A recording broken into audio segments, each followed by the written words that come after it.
యాత్ర అని మీరందరికీ తెలుసు. ముఖ్యంగా రాజ్యాంగాన్ని పరిరక్షించుకోవాలి.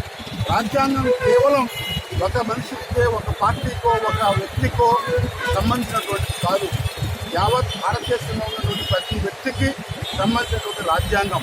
ఆ రాజ్యాంగంలో లేకపోతే భారతదేశం చుట్టూ ఉన్నటువంటి దేశాల్లో జరిగేటువంటి అరాచకత్వం మనం చూసేవాళ్ళమేమో.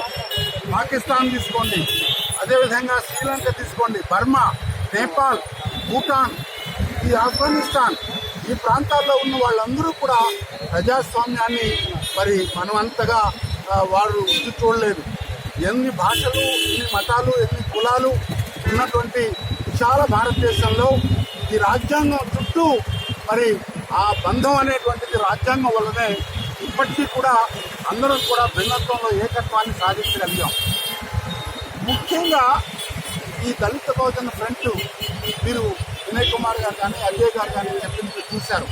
అంటే సమాజంలో అసమానతలు తొలగాలి, సమాజంలో సాంఘిక ఆర్థికమైనటువంటి అసమానతలు తొలగాలి అని అందరూ ఆశించేది, అందరూ చెప్పేది. కాకపోతే ఎందుకు ఏ రకంగా అసమానతలు తొలగాలి అని ఈ 70 సంవత్సరాల్లో అనేక ప్రభుత్వాలు, పార్టీ రహితంగా కూడా అనేక ప్రభుత్వాలు ఈ అసమానతలు తొలగడానికి ప్రయత్నం చేశాయి. ముఖ్యంగా మిగతా వారికి, ఎవరైతే బడుగు బలహీన వర్గాలు ఉన్నారో వారికి, మిగతా వారికి ఉన్నటువంటి అంతరాలు తగ్గాలని చెప్పి విద్యలో కానీ, వైద్యంలో కానీ, ఉపయోగించేటువంటి మంచినీరు, మరి ఇన్ఫ్రాస్ట్రక్చర్, రోడ్లు కానీ, ఇల్లు కానీ, నివాసానికి యోగ్యం కానీ, ఇవన్నీ కూడా మిగతా వారితో దాదాపు అంతవరకు కాకపోయినా కనీసం పోల్చుకునే విధంగా వీరి ఆర్థిక స్థితిగతులు మెరుగుపడాలని ఎస్సీ, ఎస్టీ, అదే బీసీలకు, ఎస్సీ, ఎస్టీలకు సప్లాన్ అని చెప్పి బీసీలకు మరి విద్యలో చదువుకోవడం, ఇంకా అనేక సౌకర్యాలు ప్రభుత్వాలు ఏర్పాటు చేస్తూ వచ్చాయి.